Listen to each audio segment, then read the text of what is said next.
नमस्कार मित्रांनो, कसे आहात सर्वजण? आय होप सगळे छान स्वस्त मस्त खुश असाल आणि आपापल्या लाईफमध्येही सर्वजण खुश असाल आणि खुश राहावे हीच देवाचरणी प्रार्थना. तर नवीन वर्ष जात आहे. हा लास्ट दिवस आहे नवीन वर्षाचा. उद्यापासून नवीन वर्ष आपलं हा लास्ट आहे या वर्षाचा. नवीन वर्ष सुरू होते उद्यापासून. तर तो फर्स्ट दिवस आहे उद्याचा.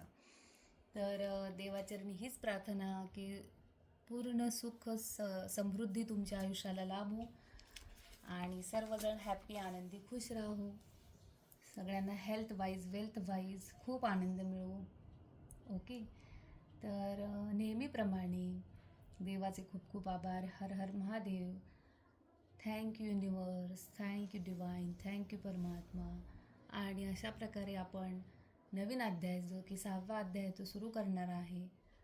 त्याच्या अगोदर नेहमीप्रमाणे सत्यकर्माचा आणि धर्माचा विजय असो. आणि नाव आहे आत्ताच्या या नवीन पाठाचं, जेव्हा काही वाईट घडते तेव्हा आपण का रडतो. तर सुरू करूया. आपल्याला जीवनाचा अर्थच कळत नाही. जेव्हा कधी काही चूक होते तेव्हा आपण रडतो. आपण आकाशाकडे बघतो आणि प्रश्न करतो का. जे काही घडत आहे ते आपल्या कर्मानुसार घडत आहे हे सत्य आपल्याला सापडलेले नाही, म्हणून आपण स्वीकार आणि शरणागतीची कला शिकलोच नाही. सर्व काही न्याय आहे. देव क्रूर किंवा अन्यायी नाही, हा फक्त कर्माचा नियम आहे जो उलगडत आहे. हे बऱ्याच जणांना कळत नाही लवकर, की बरेच जण हेच प्रश्न विचारत राहतात की माझ्या आयुष्यात असं का होतंय तसं का होतं आणि रडत राहतात. तर साहजिकच बऱ्याच जणांना माहीतच नसतं. म्हणजे यासाठी असं काही नाही की अगदी आपल्याला वाईट वाटण्यासारखं, कारण बऱ्याच जणांनी ह्या गोष्टीची माहितीच नाही आहे. बरं ठीक आहे की खूप लोक सांगतात, कोणी डीपमध्ये सांगतं कोणी डीपमध्ये सांगत नाही. आता ज्यांच्यापर्यंत पोहोचतं त्यांच्यापर्यंत ठीक आहे. मी माझ्या बाजूने प्रयत्न करते आहे. जेवढं तुम्हाला म्हणजे हे एक कामच माझ्यावर सोपवलेलं आहे असं समजते, कारण ते मला करायला आपोआप भाग पाडते, तर मी करते. आता त्यातले कित्येक जणांना घ्यायचं त्यांनी घ्या, ज्यांना सोडायचं त्यांनी सोडा. तो संपूर्ण तुमचा विषय.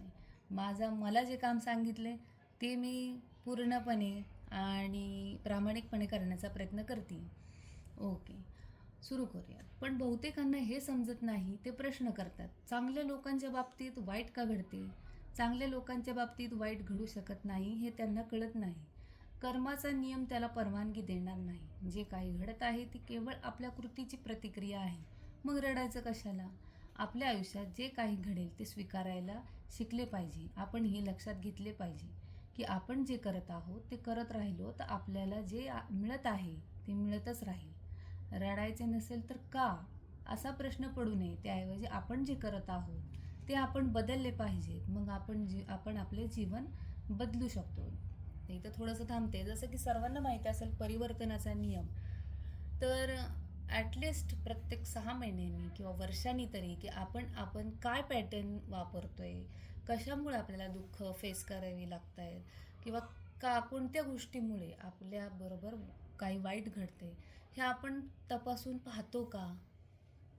हा प्रश्न तुम्हाला विचारा. जर काही चुकत असेल किंवा जी एखादी चुकीचीच गोष्ट आपल्यासमोर घडत असेल किंवा येत असेल किंवा आपल्याला दुःख येत असेल तर ते कशामुळं याच्यावरती विचार करा आणि तो पॅटर्न चेंज करा. आपल्यामध्ये परिवर्तन करा. जेव्हा आपण परिवर्तनाला स्वीकारू तेव्हा नक्कीच ती स्थिती सुधारून आपण नवीन नवीन एका आयुष्यात आल्यासारखं आपल्याला वाटतो, किंवा आपण तो पॅटर्न क्लोज करतो तेव्हा आपल्याला काहीतरी नवीन परत करतो असं वाटतं आणि परत ते दुःख किंवा त्या गोष्टी आपल्याला फेस कराव्या लागत नाही. तर हे आपल्याला कळलं पाहिजे. आपले जीवन हे आपल्याच हातात आहे. आपल्याला जे बनवायचं आहे ते आपण आपले जीवन बनवू शकतो. जेव्हा आपल्या आजूबाजूला काही घडत असते तेव्हा आपण हे लक्षात घेतले पाहिजे की आपल्या भूतकाळातील कर्माचे परिणाम आहेत हे आम्ही हे बदलू शकत नाही. आपण स्वीकारले पाहिजे.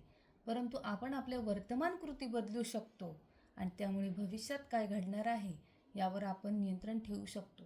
आता जे काही भूतकाळात होऊन गेले आणि त्याचं काय जे फेसिंग आहे ते आपण बदलू शकत नाही. पण किंवा भूतकाळात ज्या कृती आपल्याकडून चुकल्या असतील किंवा चांगल्या असतील, जे काय असेल तर त्याला आपण धक्का नाही लावू शकत किंवा ते परत तिथे जाऊन रिपीट नाही, कारण आपल्याला आपल्या लाईफमध्ये रिव्हर्स हे बटन नाही आहे. ओके. तर आपण ज्या आता वर्तमान स्थिती आपल्या हातात आहे त्याच्यात आपल्या गोष्टी चांगल्या करा, जे चुकतंय ते सुधारा. म्हणजे बऱ्याच अशा गोष्टी आपण जर चेंज केल्या तर आपल्याला येणाऱ्या भविष्य काळात त्या म्हणजे जे काही चुकीचं फेस करावं लागणार आहे ते फेस करावं लागणार नाही, किंवा ह्याच्या अगोदर आपण जे फेस करत होतो ते करावं लागणार नाही. आपलं सर्व काही चांगलं होईल. आपल्यापैकी बहुतेकांना हे समजत नाही की आपले भविष्य, आपले नशीब आपल्याच हातात आहे. आपल्या अज्ञानामुळे आपण जीवनाने ग्रासलेलो आहोत आणि आपण जीवनाला एक रहस्य समजतो. प्रत्यक्षात आपले जीवन आपल्या इतिहासाप्रमाणेच उलगडत असते. तो आपला भूतकाळ नियंत्रित करतो.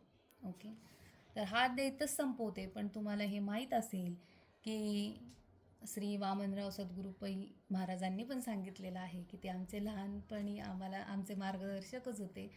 तर भले आम्ही त्यांच्या ह्याला जास्त गेलं नाही, पण मी त्यांची पुस्तकं वाचलेली आहेत. आमचे नेबर्स वगैरे आम्ही बरेच जण त्यांच्याबरोबर ह्याला गेलेलो आहोत, त्यांच्या कार्यक्रमांना. तर ते नेहमी सांगायचे की तूच तुझ्या जीवनाचा शिल्पकार. तुमचं संपूर्ण जीवन हे तुमच्याच हातात आहे आणि ते कसं तयार करायचं हे सुद्धा तुमच्याच हातात आहे. तर हा अध्याय मित्रांनो इथंच संपवते. तुम्हाला कसा वाटला हे नक्की सांगा. कमेंटमध्ये नक्की मला मेसेज करा. Thank you very much. भेटूयात आपण पुढच्या अध्यायामध्ये आणि तुम्हा सर्वांना happy new year. Thank you. Bye. Thank you परमात्मा.